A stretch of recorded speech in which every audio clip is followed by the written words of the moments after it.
Thanks for joining us. We begin in Parliament because the minority has held a pre-budget press briefing alleging the finance minister will cook up figures to justify growth of the economy.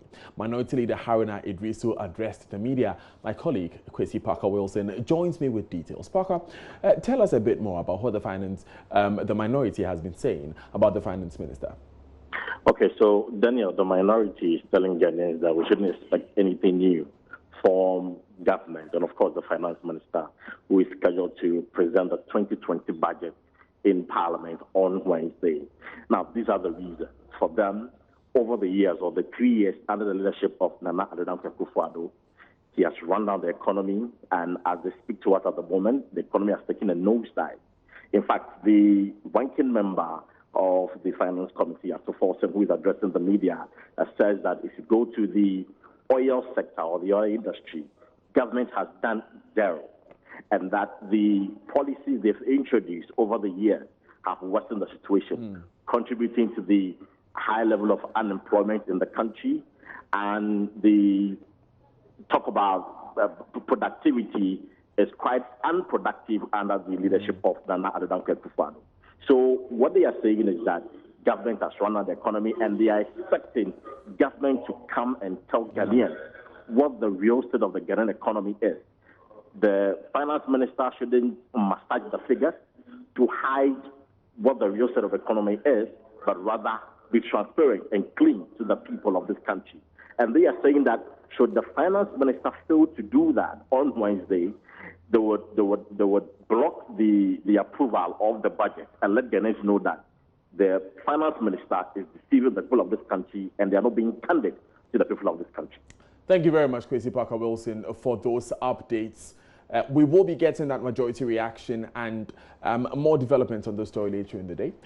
Let's go to other issues, and the Securities and Exchange Commission, SEC, says it is in court today as processes are in motion to appoint a receiver to take over the assets of over 50 investment houses whose licenses were revoked. Last Friday, the Securities and Exchange Commission revoked the licenses of 53 investment firms as part of the ongoing financial sector cleanup exercise to make it more resilient. Speaking on the AM show, Director and Head of Issuers Department of the Commission, Dr. Jacob Edu, told Kojo Yankson processes are in motion to have the Registrar General seek a court decision to appoint a receiver to take over the assets of over 50 investment houses whose licenses were revoked last week.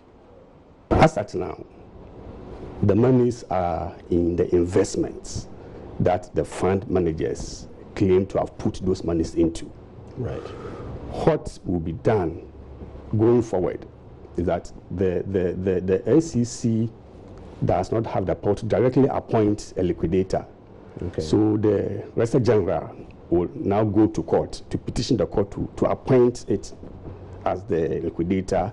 From then on, but we expect that to take place this week. From then on, a validation process will be rolled out where investors would go there with their receipts, their even certificates to the liquidator and the people that the liquidator will be working with. Right. So those investments could be validated, and steps taken by the liquidator to retrieve, to trace, and to realize some of these assets, out of which some monies can be realized to pay investors whose monies are locked up.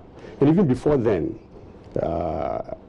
government is also trying to give investors some initial relief, because this process might be long, since it's going to go through the courts. I mean, it could be long.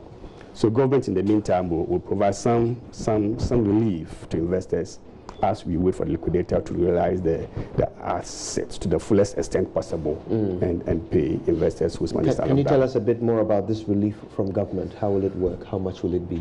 Well, we don't have figures to it yet, but government has agreed in principle to provide some relief to investors whose monies are locked up at the moment, pending payment by the liquidator to such investors. Right. It has been agreed in principle, but the amounts involved We don't have the figures to tell. Will that process be managed by SEC? No, it will be managed by the liquidator through the banks. Through some banks will be appointed where people can go submit their receipts and certificates for validation, and some monies paid to assuage some of their challenges in the meantime. JoyNews' Nancy Emefa-Dosi visited a number of the offices of the affected firms and reports most of their gates are under lock and key. It's exactly 3 days since the Securities and Exchange Commission on Friday announced that some 53 financial services and fund management licenses have been revoked. Today, I am currently standing at the Gold Coast Fund Management, and virtually the place is empty. When we came, the only person we spotted in the premises is a security officer who told me that on Friday, officials from SEC had arrived here and locked up the place with their own padlocks and keys, and also asked that he manages the place and takes care of the place as they return today to take stock of what is happening. But when I got here, I realized that the flags of the company, which has to do with the fund management and also the advisory, instead of flying around, it's actually flying at half-mast, which sort of is supposed to indicate that they are apparently not in operation. But one thing I also noticed when I got here was the fact that the SEC statement, which came out on Friday, has been posted on the wall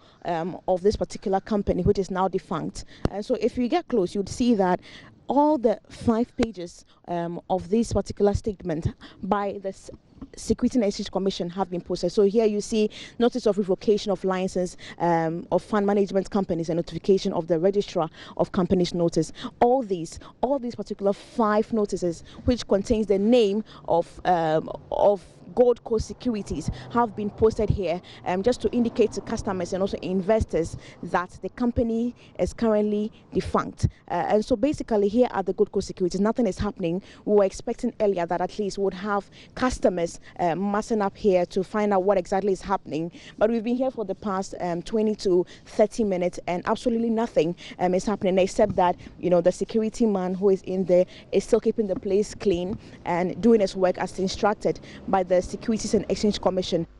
At the First Bank Financial Service, officials of the Securities and Exchange Commission were seen on the premises of the company.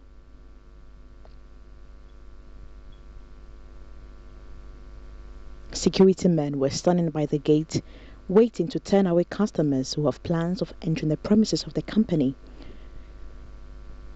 During our 15-minute wait at the First Bank Financial Service, a customer enters but is denied entry into the premises.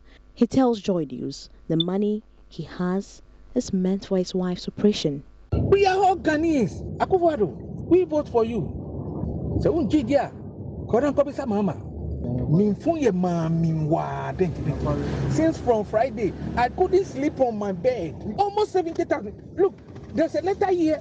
My wife is going to do an anesthesia. We beg, pleading for this, our sweat. It is our sweat. It is our sweat. Then tomorrow when I wake up, somebody will come and call me, or somebody can come to my office and say, and please, go and do, we want this investment firm has come already. We are fools. We no go do that again. If you have money, go and buy land and starting doing farming for Preco. That one could be better. Meanwhile, the situation was the same at the All-Time Capital Limited.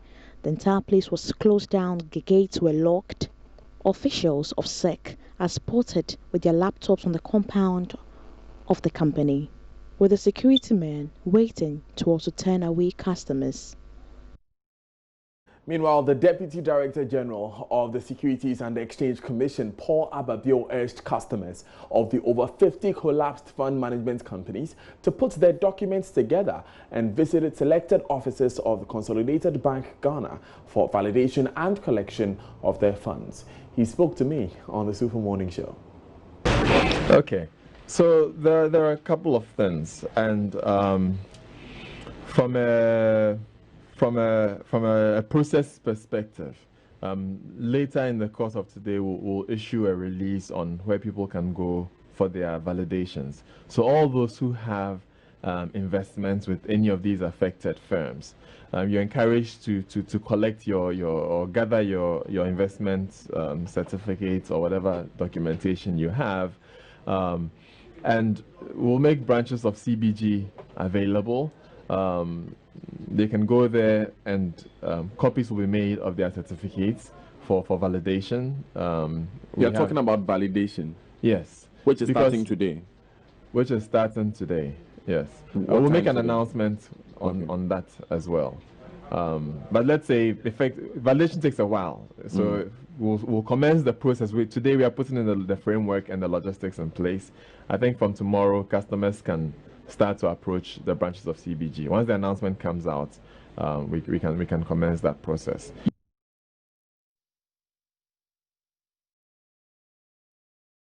Let's head to court now. A defense lawyer in the trial of persons accused of plotting to overthrow government has revealed to Accra High Court that attempts were made by some of the suspects to procure guns and proceeded to test them after gaining access at Teshi.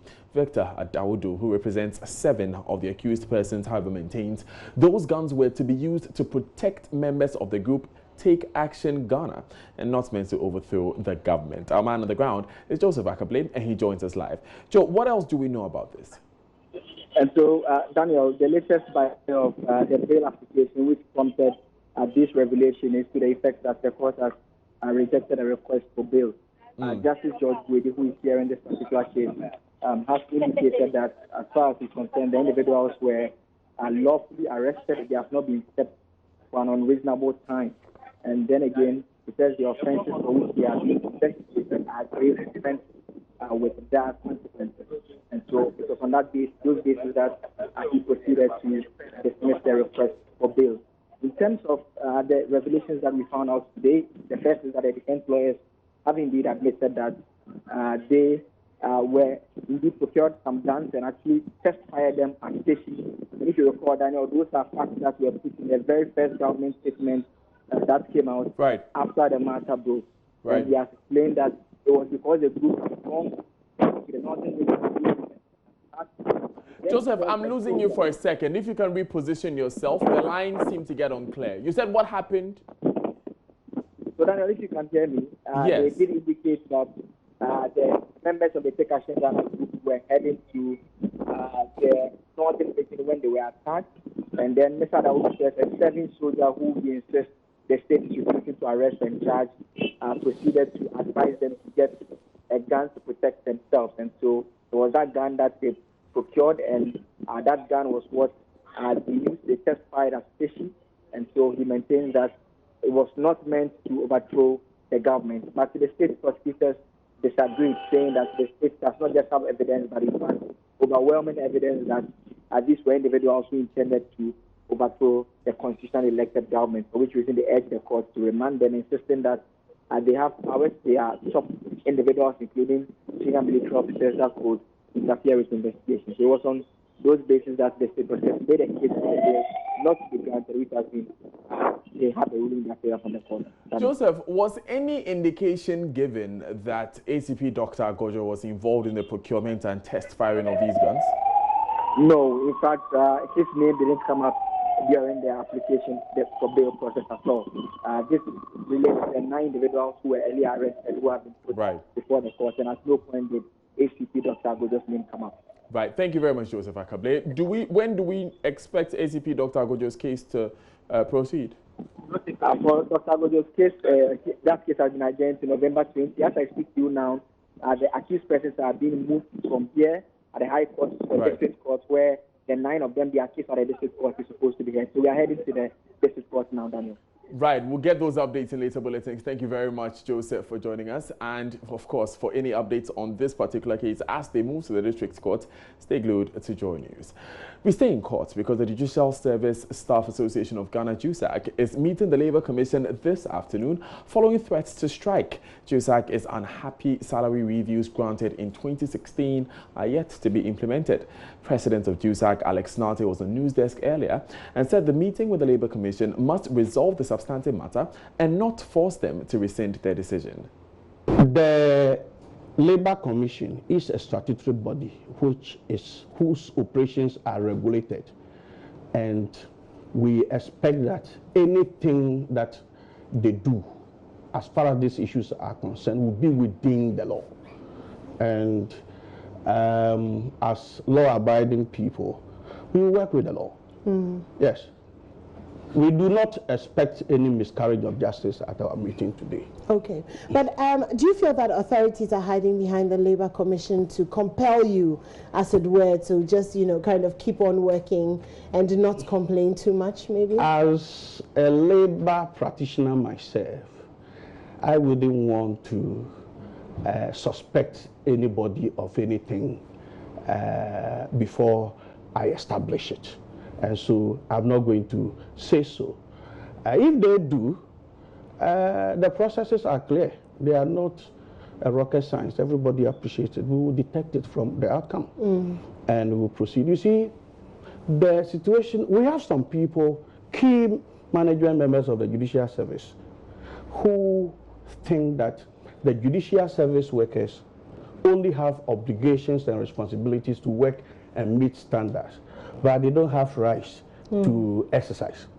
And that is our biggest problem. We are saying that just as we have rights and responsibilities to work and satisfy every conditions, you know, that underpin our engagement, so also we know the 1992 Constitution that we all cite with pride applies to the Judicial Service staff as well. And so if you think, if there is anybody within management who thinks that Judicial Service staff do not have rights to exercise, we want them to be clear today. Now, voters in Sepetimpong electoral area in Ashanti region say aspirants should pay attention to narcotics and that they should engage. This should engage the attention of these aspirants who are seeking their mandate at assembly representatives.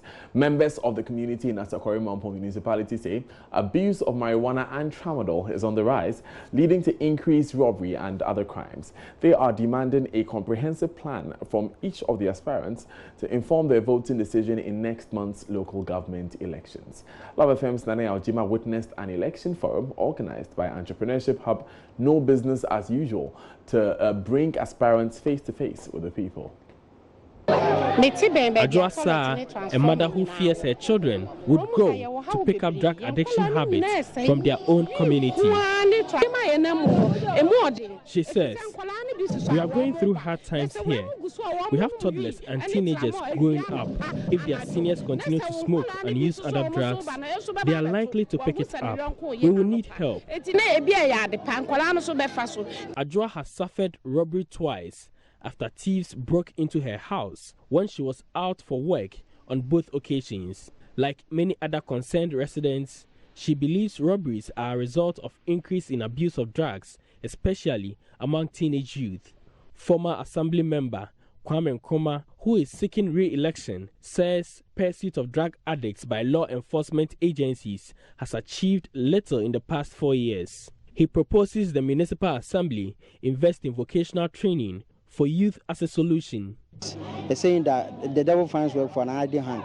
You know, employable skills in the between available, youth never have. We usually engage, they will not spend time dodging drugs. Into opportunities, assemblies on. You better lobby for more opportunities to come into our community so that youth are more engaging in drug menace and also a better for. Yao Amwako, a former member of the unit committee, has some experiences to share on challenges in the community. He says the whole community will have to find solutions together. I'm taking it on to sit with the leaders of the community and put plans on it. And one thing people don't know is if anything will help the people in the community, the idea will just come from a single person. And the rest of the people will see the importance of the suggestion and we join up. Another aspirant, Eric Kaba, however, believes intensified public education is the way to go in dealing with the menace.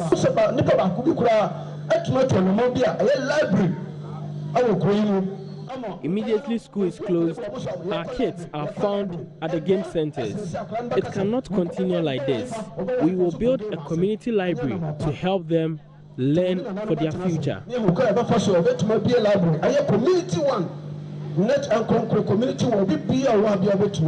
one of Eric's contenders, Baba Ijusu, prefers to keep his cards on fighting the drug menace to his chest while calling for peaceful elections. We plead with the people to come out in their numbers and exercise their constitutional rights. It must be peaceful too. Organizers of the event hope to replicate such interactions in other electoral areas of the municipality to deepen democracy at the local level. Daniel Okitibuama is an official of the No Business as Usual hub. So the community members also get the opportunity to ask questions bordering development in this community. So basically what we did is in line with the objective of MBU to deepen social accountability and transparency within the Ascoro-Mampong municipality. Nana Ojima reporting. Now, still on the district level elections, the Alliance for Social Equity and Public Accountability, ASEPA, is asking Ghanaians to vote no in the upcoming referendum. The 2019 national referendum is to enable citizens to vote on the proposed amendment of Article 55(3) of the 1992 Constitution that currently bars political parties from participating in district-level elections, DLEs. The proposed amendment is to introduce multi-party participation in the local government system in Ghana. But speaking on News Desk, Executive Director of ASEPA said voting yes in the referendum means shooting ourselves in the foot. Himself engaged in this sort of misinformation when the president went to Volta region. The president urged the people of Volta region to vote yes for the election of MMDC, yes during the referendum, which I thought that, and the explanation he gave was that it was giving power to the people, and it was wrong. It was wrong.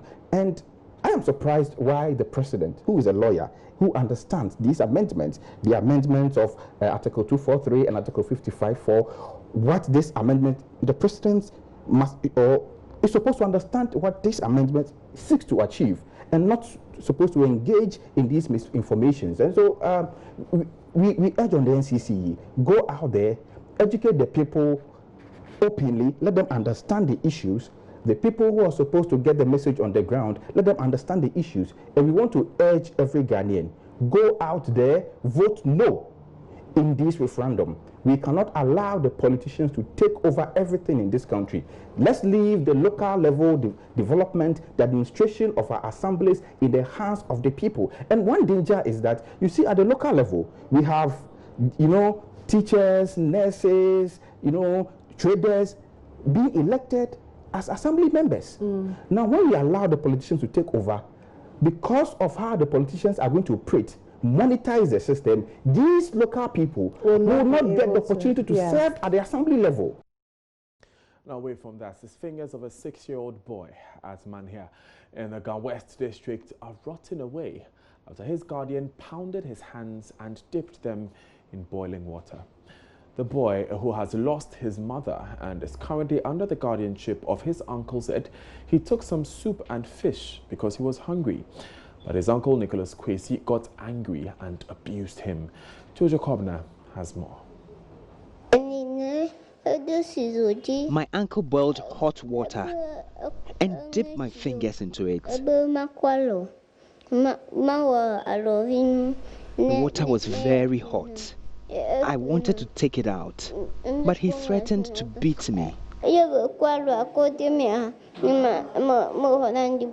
so he put my hands into the water till it became cold. That is the story of 6-year-old boy, whom I choose to call Alovi to protect his identity. Narrating his story, Alovi said he was starving at night, so he woke up at dawn and went for some food. His uncle, identified as Efo Nicholas Kwesi, who is currently his guardian, upon noticing that some fish in the soup had disappeared, the following morning started beating Alovi and his senior brother to confess. Alovi confessed, and the uncle, who was infuriated that the boy had stolen fish from the soup, hit his fingers with a neem tree branch and then dipped his hands into hot water.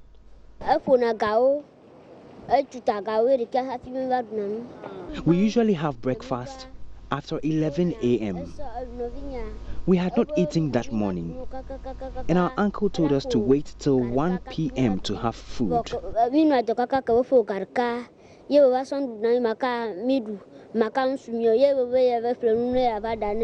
gave us the food at 1 p.m. but did not feed us in the evening.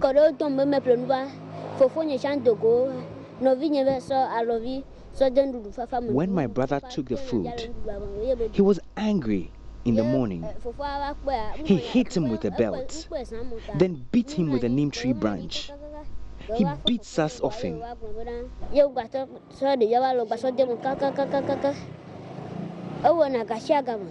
Neighbors who had not seen Alovi for the past 3 days inquired and eventually found him in the bathroom of an uncompleted building.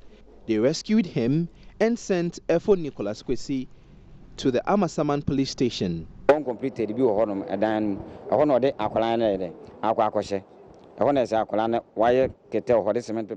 saw the boy in an uncompleted building. His fingers were badly injured.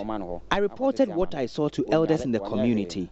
Because he had abused the boy, we arrested him and took him to the police station, the Amasaman police station to be precise.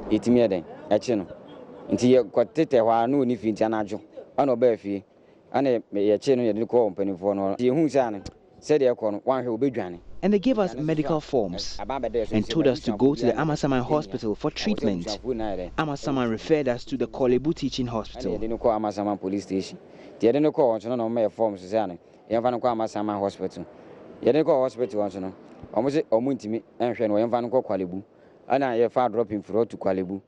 Kolebu, we were told to return on Monday. We went to police hospital. But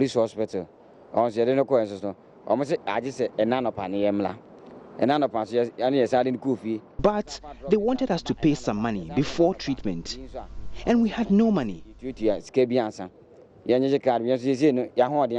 Neighbors of Mahian are now housing the two boys, but they do not have money to take care of Alovi's medical bills. His fingers are rotting away. Amasaman police station confirmed the story, but officers declined further comments. Why will the police not follow up on the welfare of the two abused boys after arresting their only guardian? This question is begging for answers. Jojo Kobner, JoyNews. Now, meanwhile, the Domestic Violence and Victim Support Unit of the Ghana Police Services, it will take custody of the 6-year-old boy. Acting National DOFSU Coordinator Evelyn Bobo described the incident as unfortunate and assures DOFSU will keep him away from his uncle. It's unfortunate. That's what I was telling you, that you can correct your child, we have so many ways of correcting our children, not necessarily inflicting, wounds or this with them. So if you are correcting your child and then the correction has, gone so high that it will tend to physical abuse, it's not the best. So correction can be done in any form, so many forms, not by abusing your child. When you abuse the child, it's no longer a correction. It's now a violence, and then it's now a physical violence against the child. I learned that I've just been told that Amasama DOFSU is handling the case. So I will go in and then see how best we can all solve that problem and where the man will be. Now, the child, our problem now is where the child will be. So we also contact the social welfare, and they will say maybe the child will no longer be with the man. So that the social welfare, they are responsible for where to place the child at this moment. So I will talk to them and get back to you later. Heartbreaking story there. Now, coming up in business, Cowbank successfully issues a $100 million bond targeted at boosting the SME sector, which was put out into the markets in New York. And it's a paper which is guaranteed by OPIC.